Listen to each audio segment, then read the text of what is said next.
Nanomedicine merupakan metode pengobatan yang dilakukan dengan menyuntikkan partikel-partikel nano berukuran 1 hingga 100 nanometer ke dalam tubuh pasien sehingga obat akan diantarkan menuju sel-sel tertentu secara spesifik.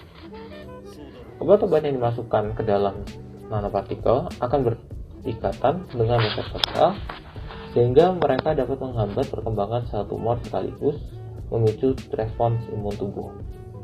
Dengan demikian, penghantaran obat menjadi lebih efisien dan lebih efektif. Lalu, bagaimana cara nanopartikel dibuat? Partikel nano dan cara pembuatannya. Terdapat dua metode dalam pembuatan nanopartikel, yaitu metode top-down dan metode bottom-up. Top-down merupakan metode untuk memperkecil molekul besar hingga ke ukuran nano, sedangkan bottom-up merupakan metode memperbesar atom atau molekul hingga mencapai ukuran nano. Contoh metode top-down adalah mechanical milling, di mana obat digiling dengan bola logam hingga ukurannya menjadi kecil. Sementara itu, contoh bottom-up adalah metode sol gel, di mana nanopartikel dibuat dari larutan atau solution yang dihidrolisis dan dikondensasi untuk membentuk gel. Apa saja keunggulan dan keterbatasan dari pengobatan dengan nanopartikel? Akibat penghantaran obat yang spesifik, nanomedicine mampu membunuh sel-sel kanker yang lebih banyak dibandingkan pengobatan yang dilakukan secara konvensional. Menyebabkan penggunaan obat yang lebih efisien.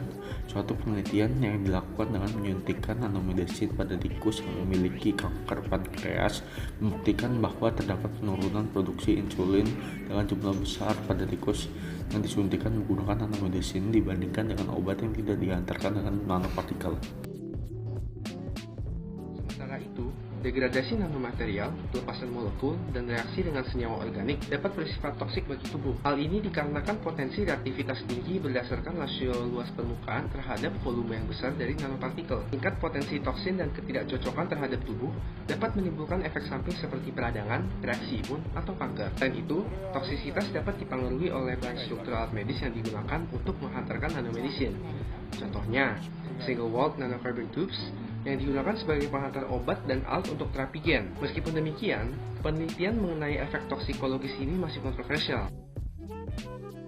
Sudah ada beberapa produk yang diterima oleh FDA untuk pengobatan kanker. Contohnya adalah Abraxane dan doxorubicin. Abraxane terbuat dari albumin dan digunakan untuk pengobatan karsinoma pada paru-paru, sedangkan doxorubicin terbuat dari liposom dan digunakan untuk pengobatan kanker payudara. Namun, nanomedicine masih belum dapat diaplikasikan secara luas di Indonesia karena tantangan dalam proses pembuatannya. Dibutuhkan upaya lebih dari berbagai sektor stakeholders serta pembentukan kebijakan untuk memajukan pengembangan nanomedicine.